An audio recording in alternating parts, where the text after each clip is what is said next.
তো লাউটা রান্না করব। তারপরে সাথে আছে এই যে মুরগির মাংস অনেকগুলা আনা হয়েছে, অল্প করে রান্না করব লাউ দিয়ে। লাউটা পুরোপুরি রান্না করব না, অল্প রান্না করে অল্প ফ্রিজে রেখে দিব। তো আমাদের মানুষ হলো মাত্র 3 জন, এতগুলা খাওয়া যাবে না, বুঝছেন।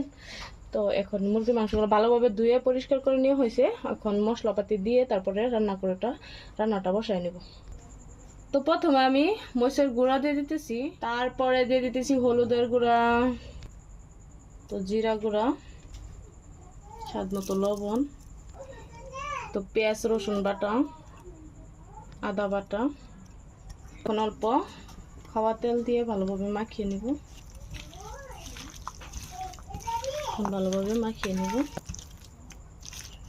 তো ভালোভাবে মাখিয়ে নিছি। এখন রান্নাটা বসায় নিব। এখানে কড়াইটা বসে নিয়েছি, তেলটা গরম হয়ে গেছে। এখন পেঁয়াজগুলো দিয়ে দিচ্ছি, পেঁয়াজ তেজপাতা, এখন নাড়াচাড়া দিয়ে দিতেছি। পেঁয়াজটা লাল লাল করে ভাজা হয়ে গেলে তারপরে দিয়ে দিব মাংসগুলা, মুরগির মাংসগুলা ঢেলে দিতেছি।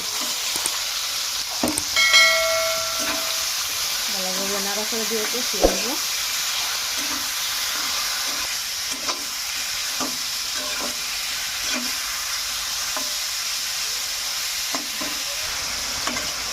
এখন ঢাকনা দিয়ে দেখে ভালোভাবে কষিয়ে নেব।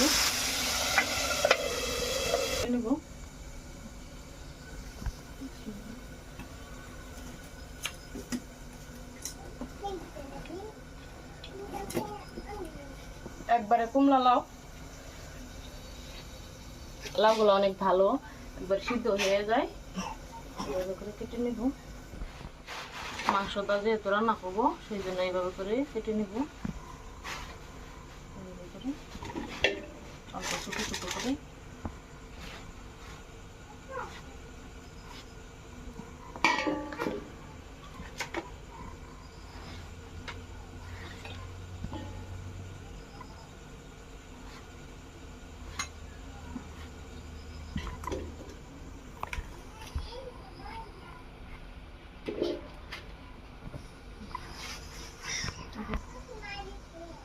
লাউটা কাটা হয়ে গেছে, এখন ভালোভাবে ধুয়ে নেব।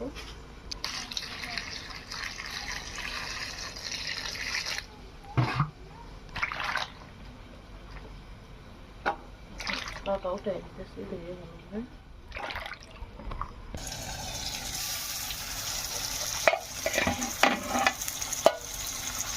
মাংসটা কষানো হয়ে গেছে।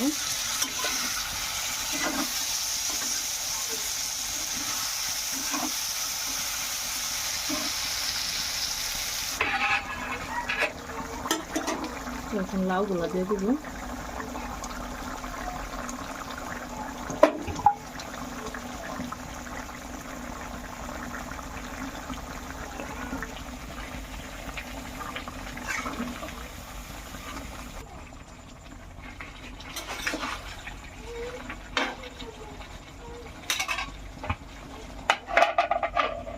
রান্নাটা হয়েছে কিনা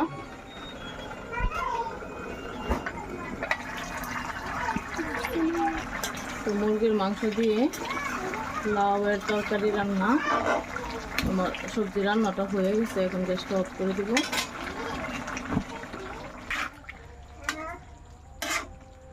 খেতে কিন্তু অনেক দারুণ। তো আজকের রান্নার আইটেম হলো মুরগির মাংস দিয়ে লাউ দিয়ে, আরও